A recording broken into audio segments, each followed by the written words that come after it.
Welcome everybody to another episode of Prem de la Creme. The World Cup has started. Two games down. We got a couple of games to preview as well. We got obviously Canada versus Bosnia coming up tonight in the next hour. We got USA versus Paraguay, and we got Qatar versus Switzerland. That will be taking place tomorrow. We're going to be previewing those games. We're going to be reviewing South Africa, their opening game against Mexico, and then we're also going to be reviewing South Korea against Czech Republic. Okay, World Cup. We all have World Cup fever. We are well and truly in the World Cup. Before we get into it, I'm going to welcome my esteemed panel. We're going to go to my right, and that's going to be Pav. How are we doing, Pav? Doing great, doing great. First slate of games yesterday, very fun. Two top results right there. We're going to get into them. Maybe not for these two guys, but there's also a big game today. It's the PAV Derby, Bosnia versus Canada. Can't wait to sink my teeth into that one too. And the USA versus Paraguay later today. We're going to get into everything for you guys and give you the best coverage possible. 100%. And then we also got Max Saeed. Max Saeed is in the building. How are we doing? Not the best, not the best. It's been a frustrating, 1.5 days, but always glad to be with the panel and excited to get into the previews and the reviews. Not the South Africa one, but yeah, we'll see. But I think that is where we're going to be starting, though. So obviously, before we get into any previews, we will be reviewing the first two games, and let's start off with the curtain raiser. So we did touch on it slightly yesterday. Obviously, instant reactions. We've all slapped on it now. Maybe we'll be a bit more. What's the word I'm looking for?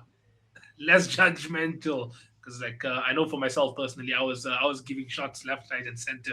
But now let's go to Mac first. Mac, South Africa.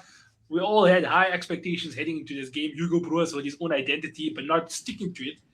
I mean, what was your take on the game yesterday? I said it yesterday, I'm gonna stick by it today. Embarrassing. Totally embarrassing.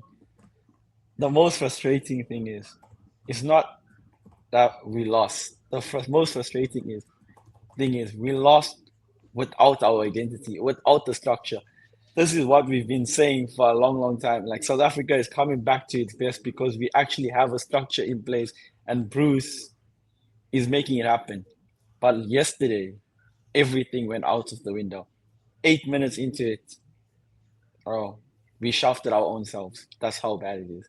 I know you said you slept on it, no, but I'm still fuming with anger within myself. So it's better that I be a bit humble and softer tone because if I have to explode, it's gonna be bad, lad. It's gonna be bad. No. I mean, I went to work today, right? Like into the office, and the tone around the office. Some people that don't even watch football, right? But they felt like I said yesterday, I've heard it secondhand embarrassment. It's because now, if you have to go on holiday overseas and you tell people, they ask you, "Oh, where are you from?" "Oh, I'm from South Africa." "Oh, Sitole." Like they're gonna know us for that now. Like that's how embarrassing it's gonna be. Pav, what is your take on the game as well? From a not From a patriotic neutral view. perspective, I was rooting for Mexico, my continental brothers. I had them winning this game 2-0. That's exactly what they did. Just the better team. They have that perfect blend of youth in somebody like Gilberto Mora, who didn't start but came on. They've got experience, guys like Raul Jimenez, who got his first World Cup goal yesterday. And then they have guys like Quinones, who opened the scoring just on form in the Saudi League. I think 33 goals. He was the top scorer, and you consider the amount of names in that league. It's a very impressive feat. And they have somebody like Aguirre, who I think is going to be a big theme of this World Cup, is willing to both be pragmatic and, when it calls for it, open up as well in the game. And I think that's one thing that South Africa, the way that you guys describe how South Africa typically play, them going away from those principles, I think really hurt them. And you're going to have to go bold in this World Cup. I think with a lot of the rules, as well, them trying to speed up the tempo, it's going to be very difficult for teams that are just going to want to sit back the whole game and counterattack. So I think that played right into Mexico's hands. I just think they had the quality. I think they had the better game plan, and I think the conditions suited them better. They were also on home turf at an incredible stadium, and some mistakes from South Africa as well. Ultimately, it was only going to go one way. Yeah, Definitely. no, I agree. I agree. And I think when it comes to will this guy learn from the lessons, it all depends on the formation. So if South Africa start again the next game with a five-back system, then it's almost like we're accepting defeat before the game even starts. If he starts with a four and plays with wingers, which is how we know how to play, then maybe it would be an interesting game. I mean, Mac, do you think he will stick to? People I've heard say that Hugo Bruce is one of the most like stubborn managers as well. Do you think he would go back to what brought us here in the first place, or will he stick to his initial game plan and what the World Cup was going to be? He is a stubborn guy. I'm not gonna argue with that. But one thing I can't go against or say is that both Czechia and South Korea both play a back three. So for Hugo Bruce, I'm not sure if he's gonna change it up or not. He's gonna play it safe again. If he's bold enough to go and make those changes, fair play. Because this next game for us is absolutely crucial that we get over the line. And we need to play to our strengths. If we don't play to our strengths, we're not getting anything done. You mentioned the wingers, Apollos. And now we also have Maseko, who's currently on loan at Limassol from Sundowns. If we play those two guys on the wings, bring Rere Mofokeng in that number 10 position, I think it will cause problems, especially with Mudau. We know Mudau. What type of a right back is he? He's more of overlapping right back. Who is he overlapping in that game against Mexico? Who is he overlapping? You know, when you say it, it's like it's so obvious, bro. Like, what? They don't want Hugo Bruce's strength. Well, I honestly don't even know myself. And the fact that he said it was a good match defensively, we were good and solid.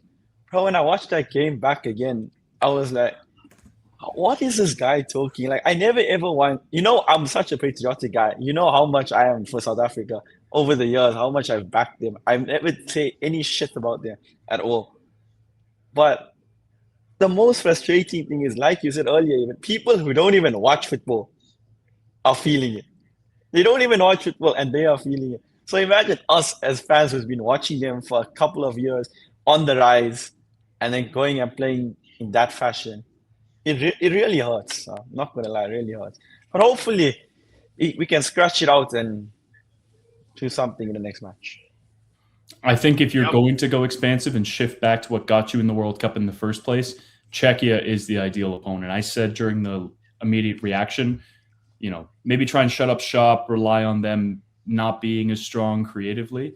But the more I think about it, the lack of threat that they showed against South Korea, you don't have much to lose. So go for it. Yeah. Try and be a little bit more expansive. I think if anything, South Korea are the team that would hurt you in behind if you tried and played that more expansive style. If you can nick some kind of result, I still have you guys finishing fourth.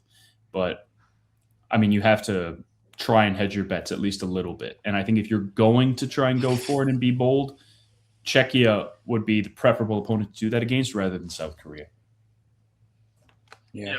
I mean, I feel let's talk about that game. Let's talk about that game now as well. So obviously, we as South Africans would have ideally loved for a draw to happen, so that there's even more of a chance. South Korea ended up winning the game 2-1. Hoeng In Boom, I don't know how you pronounce it. Boom, scored You a said it goal right. and also set up. Okay, lovely. Scored a goal and set up another as South Korea rallied, obviously, to beat Czech Republic 2-1. It was a lackluster first half, but then both teams obviously geared up, and then by the 59th minute, that was when Czech Republic scored after a long throw-in into the penalty area. But as a whole, I think, you guys did analyze it. There are moments in both, like from both teams, that showed me that South Africa can probably get a result more against Czech than South Korea. But let's start off then with Pev. Pev, what did you make of the game between Korea and Czech Republic? Well, both teams set up with back threes. Both teams tried to play a more direct style in the first half. There was a lot of people trying balls in behind, trying to send the ball in the air and have it stick to the likes of Patrick Schick or other players.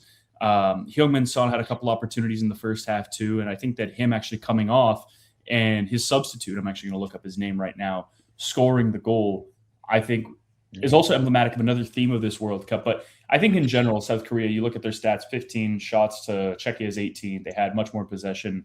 They were just technically better. They were more comfortable actually playing in the game. I thought that Kim Min-jae had a really good game as well against Patrick Schick, clamped him up. I thought that what's his name? Kang In Lee. That's it. Sorry. The substitute for PSG. I thought he was really good. Yeah, I thought he was either the man of the match or Hwang In-beom. One of the two. But just having players that are willing to take the ball, drive at others. Again, Hwang In-beom having the ball, passing it around, just taking ownership of the match, I think is going to be really emblematic in this World Cup, because we're going to see more than throughout club football this season. There's going to be a real emphasis on just keeping the game ticking, keeping the ball in play with the timers, with the warnings on time wasting, etc. They want that ball in play. As for Czechia, I thought that Vladimir Sofal was okay. I thought Krejci, he was good. He got the goal as well. Solch was somebody who I kind of had my eye on as a sneaky little talent going into the World Cup, because he had a pretty good season with Lille. Didn't really do anything. They just really lacked impetus, Czechia. And I thought that South Korea, making the risk of taking off somebody like Heung-min Son, where there's a lot of players for a lot of these teams in the World Cup, do they actually belong starting for these teams? Like James Rodriguez, who don't have a club. Should Guillermo Ochoa really be there? Should Manuel Neuer really be there? Should Ronaldo be starting? You're seeing these kinds of questions about these teams. And I think fortune is going to favor those that try and go for the informed players. Who's going to have the impact right now rather than kind of living off these past names. And that's what South Korea did. That's what got them the victory. That's what got them the winning goal. And I think that I underestimated them in this match because I thought that their form wasn't that great. I thought that they lacked a bit of a style. I thought that Czechia's physicality would be too much for them. And that was the opposite case in this game. Yep. I mean, Mac, anything else that you found out of the ordinary or would like to add? Oh, bro. Have summed it up to a T, bro. South Korea, I think they might actually go and do it against Mexico. Like, the way they on the ball, bro. They fast ball rotations, the penetrating passes. Wang looked like a Korean Vitinha in that midfield. Yeah. Literally. I'm looking at this guy. I'm like, who is this guy? I've never ever heard of him before. Like, I don't even know who he plays for. I think he played in MLS for Vancouver Whitecaps, and then now he's at Feyenoord in the Netherlands. So he could have never seen, but five leagues. Yeah, bro, on the ball, that guy was so technical. Like, I was really impressed with him. Even with his third man running, going forward, was really impressive. And then you got Czechia on the other hand. A crazy stat I heard in the match was they scored 50% of their goals from set pieces in qualifiers. There was 50%. Yeah, interesting, eh? Tell Hamza. You should tell Hamza that, yeah. 50%. Hamza told me something like that can never be true, huh? Those high stats. But anyway, imagine scoring 50% and then your only goal in the match is from a set piece throwing. Oh, yeah. I was surprised Krejci got it. And actually, when you were watching the goal back, when Krejci scored from that throw-in, one of the Czechia players was actually offside. He was kind of interfering with the goalkeeper. I thought. Yeah, in front. I was also surprised. Yeah, they didn't call it. I thought it was South Korea goalkeeper. Yeah, the South Korea goalkeeper almost got to it. So maybe they'll be looked at a little bit closely. But that being said, I do definitely think that their style of play was disadvantaged by the new rules that have come in from FIFA, which I enjoyed. I thought that both games were relatively entertaining considering the quality levels that were on display. So it does bode well for the rest of the tournament.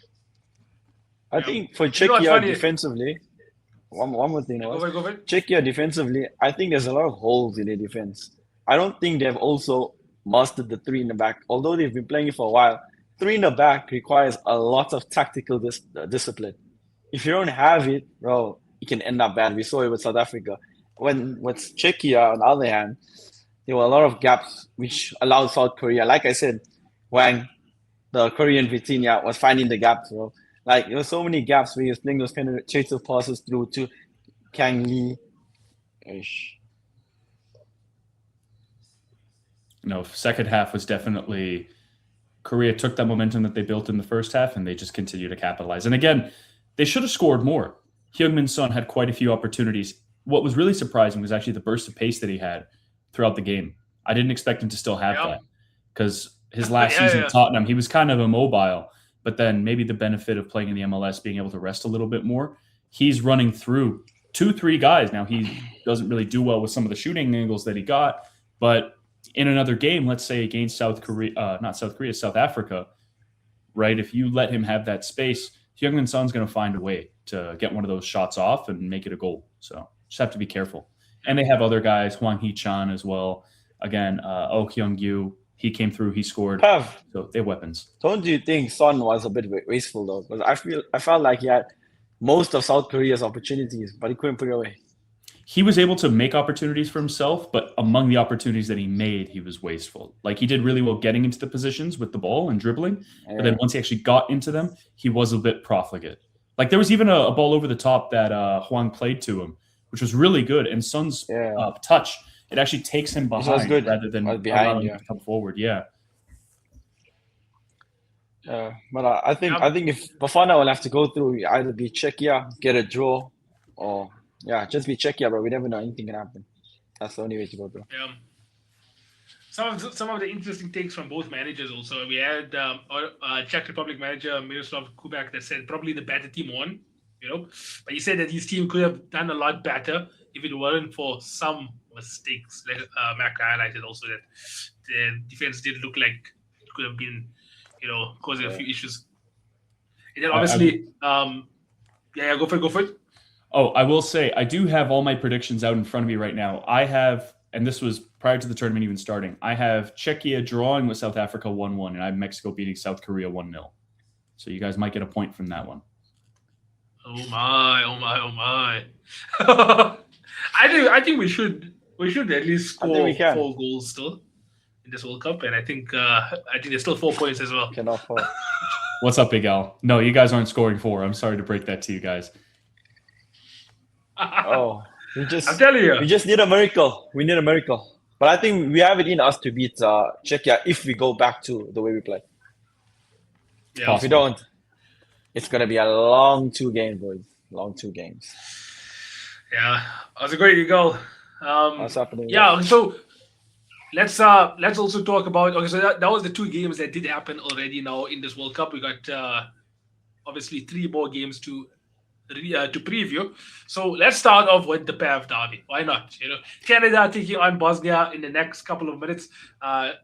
We got a team that's very exciting. A lot of people predicted Canada to actually go the furthest from all of the host nations as well. PAV, I'm sure you're not going to differ from that. But what's your take on Canada versus Bosnia? I am going to differ from that. I had Canada coming in 3rd in this group, but the more it approaches that match, I think to myself, it's going to be a 2-2 draw. I think the honors are going to be even. I had a lot of faith in Bosnia just because the path that they had to take to get to this World Cup was so difficult, the way that they proved themselves against Italy. I even think that they have some players in their team. Bajraktarevic, who was the U.S. national that defected over to Bosnia, he's very exciting. But I really like Alay Begovic. Now, big thing going into this match is that Edin Dzeko is actually not starting. He was carrying an injury going into this World Cup. So it's going to be curious seeing just how Bosnia play without him. That being said, he also was injured against Italy too. He had to come off. Or I don't think he came off. I just don't think that he took a penalty because he was injured. But Bosnia, they're going to have height. They're going to have physicality. That's always going to be a guarantee. The question is, are their wingers going to show up, be an extra spark against Canada? That's going to be huge because with Canada, if you asked me 2 years ago during the Copa America where they got to the semifinals, I would say I think that Canada is going to win. But times have changed. They looked really bad in the Gold Cup. They got knocked out by Guatemala in penalties. They looked really poor in that match. And their star players, Davies has been consistently injured. Jonathan David has been a flop at Juventus. Some of the other guys, Tajan Buchanan, I'm not sure what he's up to anymore. I think he's doing pretty decent with Villarreal. Kyle Larin is not good. Just some players all around. Moise Bombito, who is Canada's best center back, is not playing either. The one plus is Maxime Crepeau, I believe his name is. He got put back into the starting lineup over Dane St. Clair, who was not good. I wasn't sure if he was a professional or not the last time I watched him. But I just think it's a bad moment for Canada. A lot of their star players are not in the form that we need them to be. But with Bosnia, the question is just, do they have the talent to capitalize, especially on away soil? I think it's going to be a 2-2 draw. I had 2 on Bosnia, but I'm going to change my pick last minute. Ooh. Yeah, and also, I don't know if you are aware, but Alphonso Davies is on the bench. I don't know if that was your breaking news, Mac. But Alphonso Davies on the bench. Yeah, I was just going to say that and something else. But go on, finish. No, that was all. I'm done. Yeah. Mac, it's your turn. No, I was going to ask, what's Canada's formation the normal formation they play? They On a play a normal back four. Jesse Marsh tries to play. He wants No, Canada to but play a like bit more the modern. full formation is a 4-4-2 because I see both teams are set up in a 4-4-2. So which team copied each other? Which team is showing the other team respect basically on it? I think Canada.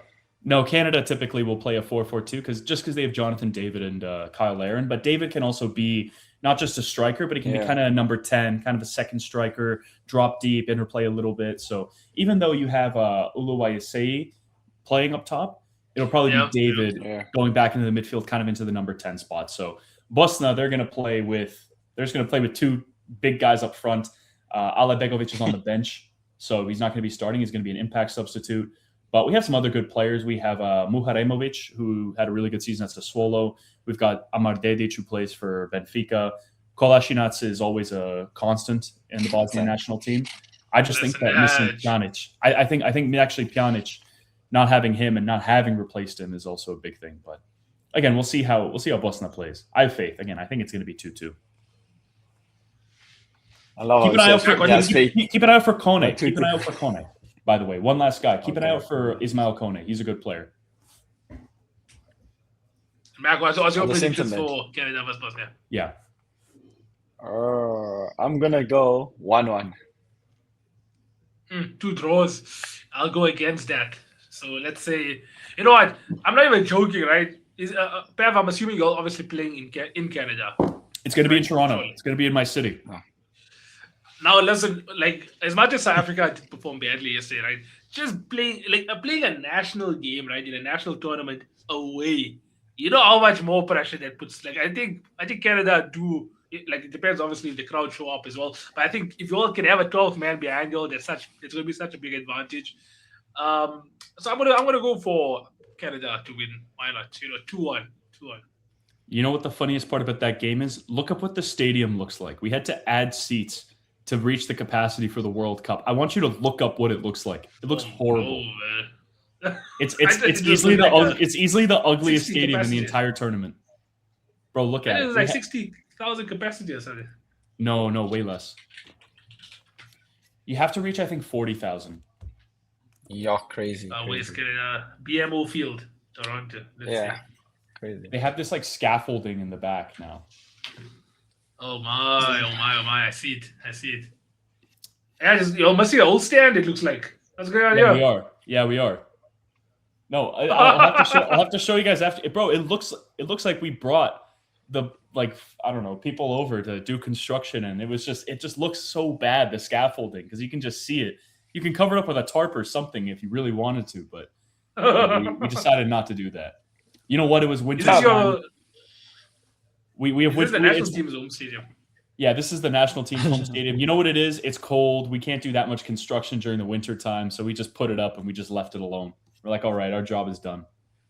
There's two. Are your fans also like intimidating? So like Noah said for the first match, like Mexico brought it like literally like that stadium was rocking.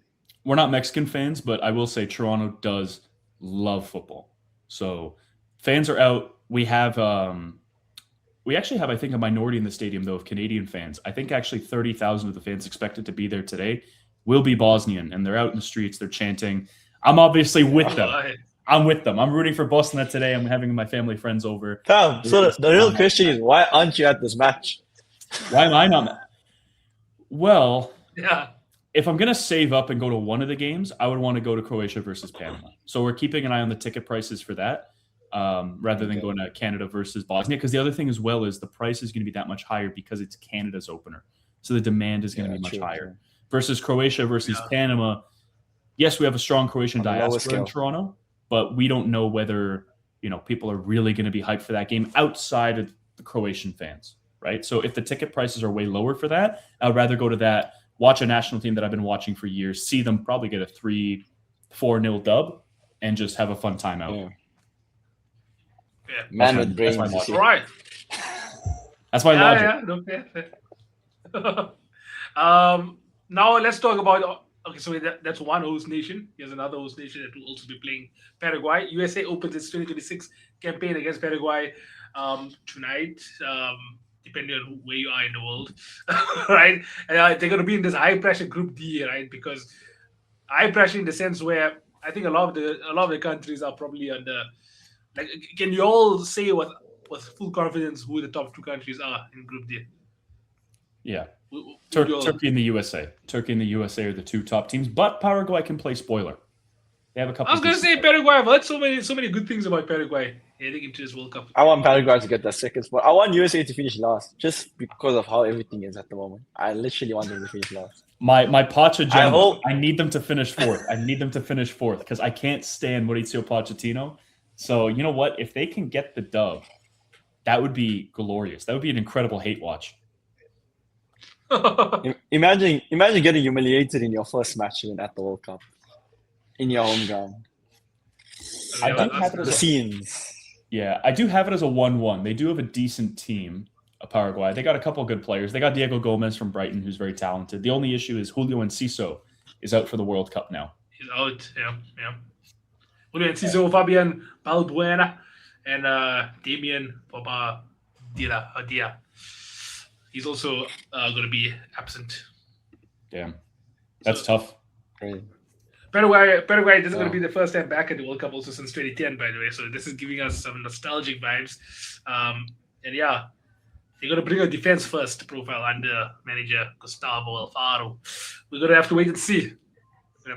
What's going to. But what are your thoughts now? So obviously, I think going off the hype, right, of Paraguay, it's going to be a tough game for America. Obviously, America do also have some good footballers as well. You know, the likes of Pulisic, Weston McKennie. I think Gio Reyna is also in this team, if I'm not mistaken. So, Yeah, he's there. He is, but that guy's a scrub. I know. I was gonna say, as much as he's that been in form, right? Like this could be an opportunity for a lot of these players to now instill themselves again and remind the world who they are. The LeBron James of soccer. He needs to remind everyone again why he is called the LeBron James of soccer. But yeah, I think USA still walk away with this as with a win, just because of the fact that, like I said, you know, your home soil. I think USA definitely over the years, especially in the past 4 years, have definitely developed a lot more in terms of their footballing development. So I would say USA get over the line here, probably 2-1 as well. Mac, you want to take this next one? I told you, I just want these guys to lose. Imagine they lose in the 90th minute even. 1-0. That will make it much more sweeter. 1-0, 90th minute. But I think they'll win 2-0. I don't think Paraguay is gonna win today. I don't even see Paraguay scoring. I just will be tough. Tell you. The one thing that is kind of going for Paraguay is the way that Poch plays football. If you sit in a low block and you demand him to kind of be patient and break you down, that's not his forte. He wants to play a basketball match. So if you don't allow that for the USA, they could face some issues. That being said, I just think they have too much quality. I originally said that this was going to be a 1-1 draw. If it is a 1-1, I'll be very happy. But I don't see that going on. I think it's going to be 2-1 to the US. I just think they have too much quality. They have what? I'm taking a look. They have Tillman, Pulisic, who just scored in one of the most recent friendlies, which was desperately needed. He didn't score all year. Florian Balogun, a couple other guys in there. Anthony Robertson is back. You got Weston McKennie, who's serviceable in international football. I think that they're going to grab that dub. Yeah, and I think all of us, though, but it's true though. I think all of us are predicting, according to Polymarket, not sponsored. Polymarket's having USA to win at 51% odds, and then obviously a draw coming in at 25, and then Paraguay to win at 22. So yeah, looks like USA definitely are the heavy favorites heading into this game. I still think only 50% chance is a little crazy, but yeah, I think it's because of the fact that it's a three-way. It's like a three-way result split. Yeah, that is true. Well, fingers crossed. Fingers crossed. Fingers crossed, yeah. Now we got the last game to preview, right? We got Qatar versus Switzerland. So that's going to obviously take... I think it's also going to... Why are you laughing? This is going to be the shortest segment in the whole podcast. It's not even a matchup, bro. Why? Qatar, bro. That Afif is going to come with his cards again. I'm telling you. He got the card in his sock. Afif is washed. When last you heard about him? At the World Cup. He only comes on at the World Cup. Did Qatar win like the Asia Cup between these two World Cups? Sorry. They did, but apparently they're not the team that they used to be. Qatar they do well on their home soil. Take them out of Qatar is a whole different story. So I don't think Qatar is winning any game at the World Cup. I agree. Shit. The issue is it's the same thing for South Africa as well. Yeah. They should have given us Qatar, bro. You know what? but There are generally, quite a few yeah. teams that I just don't have faith in for this World Cup, which is unfortunate. But I just hope that they do themselves proud. Enjoy the moment. It comes naturally though with the fact that obviously a lot more countries are in. So like obviously there's gonna be a lot of countries that you'll be like, hey, yeah, just enjoy the ride. Like keep the engine on your plane. Keep the engine on. You're not gonna be staying here for too long. But like, But there's always an upset. So you could be that one nation, right? Every other new nation, they lose every single game. But you could be the one. You could be the one that tips the scales, right? Yeah. Like we said, Argentina and Spain lost their first game, huh? We never know. Yeah, exactly. I think Cabo Verde versus Spain could be a bit of a banana peel, to be honest. So keep your eyes peeled on that. Could be. Yeah. But also, I guess like Qatar, it's fair to say that they probably is the hope because this is only the second time they've actually qualified for the World Cup finals. Obviously, the first time being host nations. So this is the first time really that they've earned it. But do you think it's because of the fact that there's more countries that's invited? I don't think so because they qualified pretty early on, didn't they? I'm not too sure. I think they did. I think at the end of the day, if we do touch on this debate of are there too many teams at the World Cup, at the end of the day, everybody will say, oh, I don't want to watch, let's say, Curacao versus Algeria, right? Hypothetically. It's not really up to us, though. It's up to, the people of Curacao, people of Algeria, whoever is playing in these games, right? Iraq, who's a debutante or has, I think, been to their first World Cup in like 50 years. It's about them. It's about their enjoyment of the game as well, right? It's the World Cup. It's an opportunity for everybody to share their experiences and their cultures with everybody. So why not? Yeah, Jordan, in general, allow everybody to come along for the ride, as many people as possible. Literally their national pride. Well, when your team makes the World Cup, that feeling is different. But when you catch it also at the same time, it's even worse. No, but it's all about the journey, not the destination, man. It's all about the journey. It's all about it's a perfect opportunity to showcase your country on the global stage. Now think about how many people now know about Curacao, right? People used to think of that as a drink condiment. Oh, blue Curacao. Everybody knows. Oh, it's actually a Dutch colony in the Caribbean. So with beautiful people and a football team in the World Cup, and they have amazing weather.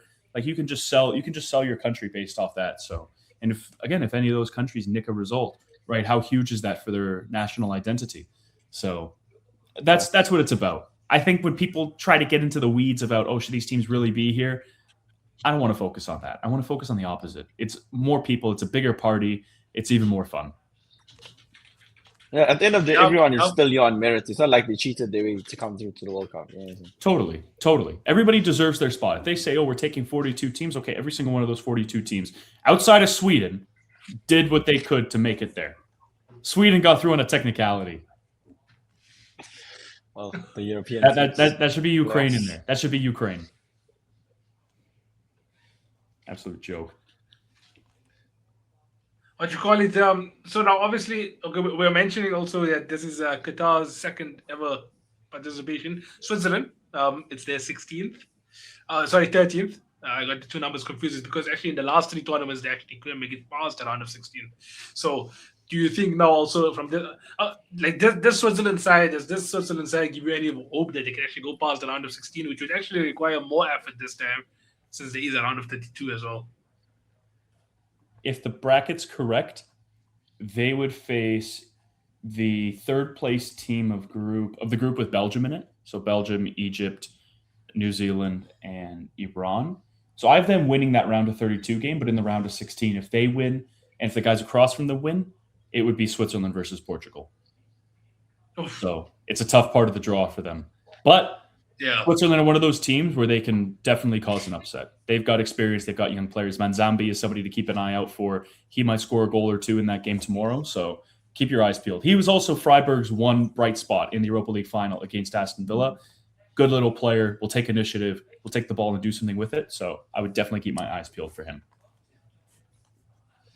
Both countries actually coming into this game not in the best of form. Also, in the last 1, 2, 3, 4, 5, 6. Oh my word! In the last 6 games for Qatar, 2 losses. Sorry, 2 draws, 4 losses. Switzerland winning only 2 also in the last 6. Obviously, we know which team is better.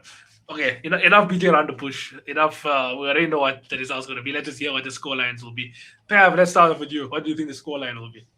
Let me pull up what I had here. I had it as 4-0 Switzerland.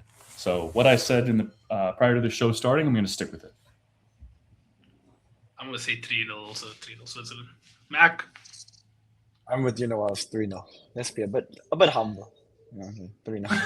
It's not my nation. those- It's not my nation. It may be my prediction, but it's not my nation. So you know what? If they don't get it done, Yeah, a bit humble. Not on me. 3-0. Unlucky Lovely Qatar. stuff. I don't think there's anyone from Qatar here either way, so it's hard. Yeah, I think Arsenal here could be from Jordan. Is this the same Arsenal from back in the day, bro? Back in 2020?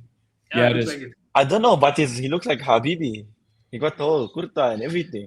Habibi. He's representing Jordan. Hassan, Representing yeah, Hassan's balling. Jordan. Shout out Hassan. Right. That's my dog. Yeah, day one Wow. for real, honestly. Oh yeah. But I think that's going to be our show done for today. We've reviewed the 2 games. We've given our previews as well with score predictions. So let's see who can get their score predictions correct. Make sure you guys do follow Prem de la Creme for more content that will be coming out. We're going to be live again in the next 2 days on the 14th of June, Sunday, and we'll be reviewing the games that we've just previewed and then previewing some games that I think there'll be actually more games as well to review in between Yes. this time, because Yeah. if I'm not mistaken, tomorrow big game, Brazil and Morocco. That's a top 10 game we're in going to the be group reviewing stage. that 100%. So Yeah. make sure you guys follow Prem de la Creme, and we'll be live on the 14th of June. Any closing remarks? I'll throw it to Pav first. Can't wait to see what this rest of this World Cup has in store, and bring on the 4-game slates. They start tomorrow. That's when the World Cup is really going to turn into a true 24/7 football festival. We're going to have everything for you guys on Prem de la Creme. Stay tuned throughout this month and a little bit. We're going to give you guys the best content possible. 100%. And Max Saeed, what are we saying? Yes, I'm with Pav on that one. I'm excited to see this World Cup, even though there's no hype from outsiders yet. But these early morning ones for us is not doing it. So hopefully for those early mornings and the sacrifice we make to stay up, we get something out of it. So yeah, I'm looking forward. Hopefully to the games will be good. Yeah, 100%. Yeah, guys, thanks so much for joining us. We'll see you guys on Sunday. Have a good evening. Bye-bye.